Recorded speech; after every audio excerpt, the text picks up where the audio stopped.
Time to read comments. MacBook Pros are out. Huh. All right, let's go to apple.com. I should probably ask my wallet first, but let's see. Okay, nice. We have the new MacBook Pro, but there's no 14-inch. Okay, so I guess we're just gonna have to keep waiting. Power Move starting at $12.99 with 10th gen. Let's go. Okay, let's see. Let's order it. Okay, so I have to pay $1,800 for 10th generation processors. Let's go see my wallet.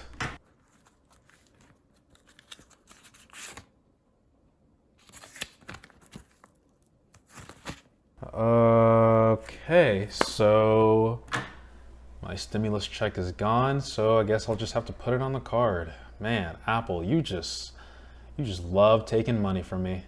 So it's going to take 1 to 2 weeks to get here. Okay, let me just send a quick email to Apple. I need the new MacBook Pro ASAP. Much love. The next day.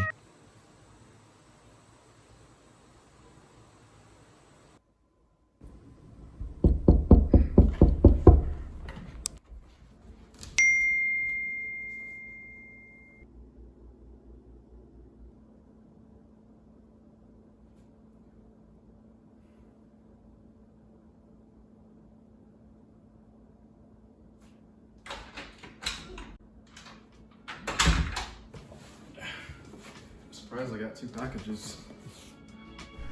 Here we are. So this is the MacBook Pro 2020 finally released by Apple, and I do have 2 of them in front of me. So on your guys' left, this is the 8th generation i5 base model that they have on their website. And then on your guys' right-hand side, this is the 10th generation base i5 model. And I'm going to be doing a lot of tests between these 2 devices over the weekend because I don't want to give you guys any recommendations without me fully using these devices. I know there's a lot of new faces on this channel, and I want to talk about the series that I do whenever I get products. And this is the honeymoon phase, which is just my initial first impressions. And it's pretty much just me being really excited about having new devices in front of me. And then after a couple days, I'll do my final review, which is my gotta have it, which is whether you guys need to know if you gotta have the devices or not. So that's pretty much why this is the honeymoon phase in the title. And yeah, so let's get into the slight refresh. So looking at the 8th generation i5 base model, we have 8GB of low power DDR3 RAM, 256GB storage, and it comes with 2 Thunderbolt 3 ports and a headphone jack. We also now have the Magic Keyboard, which is basically just the keyboard that everyone knew and loved of the older MacBook Pros. Touch bar, Touch ID, and now a physical escape key, which is really nice. Also, both come with 61-watt power adapters, which is really good. So compared to the base model of the 8th generation, the 10th generation packs a lot more. So looking at the 10th generation i5 base model, that turbo is up to 3.8 gigahertz. It comes with 16 gigabytes of low power DDR4X memory and 512 gigabytes of storage. And did this display really turn off? So the first thing I always do whenever I get a new device is I install 1Password, Brave, and I change the wallpaper to make it feel like it's my own. And I didn't really notice a difference between the 2 when I was setting them up, but once I start doing some heavier tasks, I will probably try and see some of the differences between the 2. Comparatively speaking, in terms of the base models, you are getting a lot more inside the 10th generation.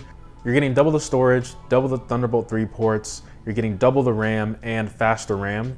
You are also getting an improvement in terms of the graphical department with the new Iris Graphics Plus. Something people might overlook is that inside the 8th generation, you only have 1 fan, but inside the 10th generation, you actually have 2 fans. So you will be able to sustain higher clock speeds for longer durations with that extra fan. So that is something that you guys might want to consider. Another thing I want to talk about is people have been talking about me smelling my laptop whenever I unbox them on my original unboxing videos. And I'd say smell is also very important whenever you are getting your first impression of something. I mean, something you think of is like a new smell of a car, right? And I would say without a doubt, the Microsoft Surface Laptop 3 has been the best smelling technology product that I've ever gotten out the box. And these just smell like nothing. But you know, we have 5 senses, so I think Apple should probably incorporate some type of nice smelling whenever you unbox it. But that's just me. So during my honeymoon phase, I will be testing both these devices extensively, as well as doing comparison tests between the MacBook Air as well as the iPad Pro, and probably even my older MacBook Pro 2012, because I know there's a lot of people in my comments who have MacBook Pros from 2012 all the way up to 2014, but they really just skipped out on the whole butterfly switch era that started in 2015. And now that the butterfly switches are gone, we now have the scissor switch style keys that you guys originally had back then. It's a lot easier for you guys to go out and get those laptops now. I think with the 8th generation sitting at $1299, it is a pretty compelling product to get. But that doesn't go without saying that this MacBook Pro 2012 has served its purpose, but I'm not completely done with it yet. It still runs perfectly fine to this day.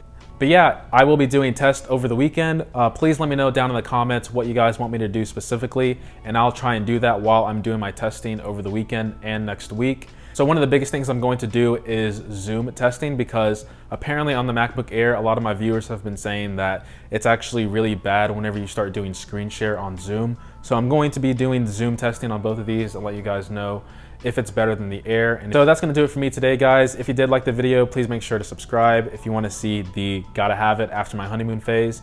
And like the video, share it with your friends, and I'll see you guys in the next one. Much love. I really don't know why Apple got rid of MagSafe and the amount of ports on this thing. We have MagSafe, Ethernet, FireWire, I think that's FireWire, Thunderbolt 1, USB, 2 USB, SD card, headphone jack, and then we have a CD drive. Like, these only have a headphone jack and 2 Thunderbolt 3 ports.